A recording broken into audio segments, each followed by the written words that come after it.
Olá pessoal, meu nome é Vanderby, sou professor do curso Oficina de Química. Bom, hoje vamos falar um pouquinho de inorgânica. Agora, que parte da inorgânica? Classificação. As principais funções inorgânicas são óxidos, ácidos, sais e bases. Hoje vamos falar acerca da classificação dos óxidos, pois os óxidos são a função mais cobrada na prova dos vestibulares, principalmente na prova do Enem, já que as questões ambientais, chuva ácida, estufa, aquecimento global, por exemplo, estão relacionadas diretamente com os óxidos. Então vamos lá. Ó. Se o óxido for formado por elementos das famílias 1A ou 2A, eu tenho três hipóteses. Eu posso ter um óxido básico, eu posso ter um peróxido e posso ter ainda um superóxido. A distinção entre os três é bem simples, basta analisarmos o número de oxidação do oxigênio. Nos óxidos básicos, o oxigênio apresenta-se com NOx-2, nos peróxidos com NOx-1 e nos superóxidos com NOx-0,5. Então, 1A tem NOx mais 1, 2A tem NOx mais 2, eu determino o número de oxidação do oxigênio e pelo seu NOx eu vejo qual vai ser a classificação. Se o óxido for dessa região da tabela periódica, duas hipóteses. O óxido é misto, que também pode ser chamado duplo ou salino, ou então o óxido é anfótero. Bom, como eu faço a distinção entre um óxido misto e um óxido anfótero? Bem simples. Para que o óxido seja misto, ó, ele vai ter uma fórmula. Ele vai ter uma fórmula geral, um elemento com índice 3, outro elemento com índice 4. Os exemplos mais comuns, Fe3O4, Pb3O4, Cr3O4. Então, bem simples. Se tiver um elemento com índice 3, outro elemento com índice 4, esse óxido é misto. Caso isso não aconteça e o óxido seja formado por um elemento dessa região, ele é classificado como sendo um óxido anfótero. Nessa região da tabela periódica, teremos os óxidos neutros ou os óxidos ácidos. Os óxidos neutros são três: CO, NO, N2O. Então, esses três são óxidos neutros. Qualquer outro óxido dessa região é classificado como sendo um óxido ácido. Agora, tem que ter cuidado, porque o Enem e outros vestibulares gostam de fazer a seguinte comparação. Por exemplo, eles colocam na mesma questão CO, CO2, NO, NO2 e N2O. Óxidos formados pelos mesmos elementos, carbono e oxigênio, ou nitrogênio e oxigênio. Porém, as classificações são distintas. Por exemplo, ó, aqui eu tenho um óxido neutro, esse é ácido, aqui é neutro, o de cá é ácido e esse aqui é neutro. Então, cuidado para não atrapalhar. CO, NO, N2O, óxidos neutros. Os demais óxidos dessa região da tabela periódica são classificados como óxidos ácidos. Beleza? Outra coisa importante, o que é um óxido básico? Bom, o óxido básico é aquele que vai reagir com a água e vai formar uma base. Por exemplo, uma reação bem comum, típica de provas de vestibulares, CaO, H2O,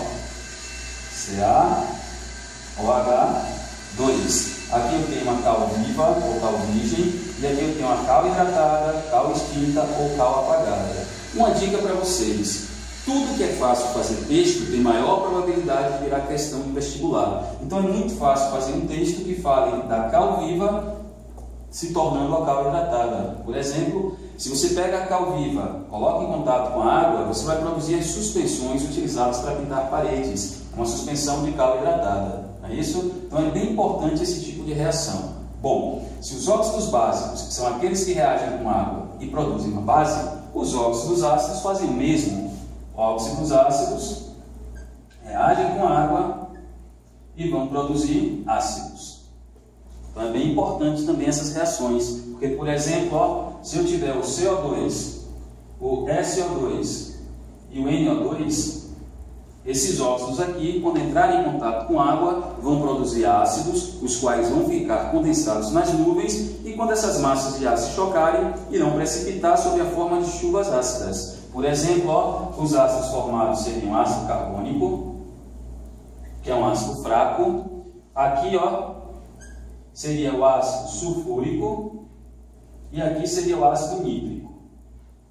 Agora um detalhe importante, a segunda e a terceira reação estou representando de forma simplificada. Na realidade, o dióxido de enxofre entra em contato com o oxigênio atmosférico, produzindo trióxido, e o trióxido, por sua vez, entra em contato com a água, produzindo ácido sulfúrico. Porém, esse é o óxido que é lançado na atmosfera e esse vai ser o ácido presente nas chuvas ácidas. No caso aqui, se eu reagir 2 mols desse óxido com água, eu vou dar origem a 2 ácidos. O ácido nítrico, que é um ácido forte, e o ácido nitroso, que é um ácido fraco. Porém, quando a gente fala de chuvas ácidas, esse é o óxido e esse vai ser o ácido que estará presente. Beleza? Bom, mais detalhes importantes aqui, ó. O óxido neutro, ele é assim chamado porque ele não reage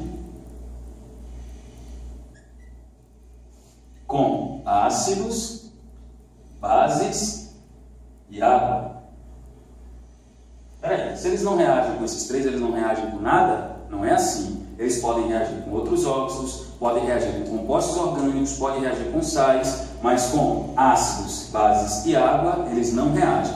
Uma dica importante: preste muita atenção nos compostos que não reagem com água, pois é bem comum cair como esparro de vestibular a reação de um óxido neutro com água e eles dizem que deu origem a determinado ácido, por exemplo. Se o óxido é neutro, ele não vai reagir com água para dar origem a ninguém.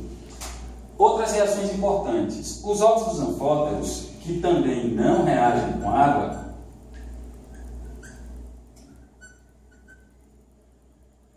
são óxidos que apresentam comportamento duplo. Eles podem atuar ora como óxidos básicos, ora como óxidos ácidos, a depender do tipo de reação. Por exemplo, ó, são óxidos que reagem com ácidos fortes ou com bases fortes. Então isso aqui é importante e os vestibulares gostam de cobrar. Bom, um outro detalhe importante seria o seguinte: os sais, eles são compostos formados a partir de uma reação de neutralização. Ácido mais base, produzindo sal e água. Porém, se por acaso não tiver a base, não tem problema. O óxido básico ele pode substituir a base nas suas reações. Ou seja, um óxido básico mais um ácido vai dar origem a sal e água. A mesma coisa vai acontecer caso eu tenha um óxido ácido. Se eu tiver um óxido ácido e ele reagir com uma base, terei como produtos sal e água. Então, nem sempre o sal é produzido a partir de um ácido e uma base. Ele pode ser produzido a partir de um óxido e um ácido, ele pode ser produzido a partir de um óxido e uma base, por exemplo. Beleza? Bom, classificação dos óxidos é muito importante. Tem algumas exceções que valem a pena ser listadas. Por exemplo, esse óxido aqui, Mn2O7, é um óxido formado por um elemento dessa região. Porém, esse óxido permangânico, ele é um óxido ácido, tanto que ele vai dar origem ao ácido permangânico. Uma exceção importante de ser lembrada. Outras exceções importantes são os óxidos do ferro, os óxidos do cobre e o óxido de prata. São óxidos formados por elementos dessa região central da tabela periódica, porém são óxidos classificados como sendo óxidos básicos. Então também são exceções importantes de serem listadas. E mais um detalhezinho, aqui ó, H2O2, a água oxigenada, peróxido de hidrogênio. Como eu estou vendo que esses óxidos são formados por elementos da família 1A e 2A, quando tem um metal em uma fórmula, a ligação ela é iônica. Aqui eu não tenho metal, então esse aqui seria o único covalente, o único molecular.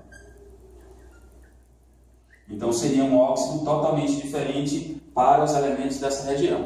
Beleza? Bom, hoje foi a nossa dica, acerca de classificação dos óxidos, que é um assunto que aparece muito nas provas vestibulares, principalmente associados com questões ambientais. Por exemplo, esses 3 óxidos aqui são responsáveis pelas chuvas ácidas, Se por acaso eu estivesse falando de efeito estufa, eu poderia colocar esse óxido aqui mais uma vez, poderia colocar até a própria água, que é um óxido também que participa do efeito estufa, e outros problemas ambientais, como por exemplo, destruição da camada de ozônio, também existem óxidos de nitrogênio que participam. Então os óxidos são uma das funções que mais se repetem nas provas, por isso a nossa dica de hoje, ok? Espero que vocês tenham gostado, forte abraço e até a nossa próxima videoaula.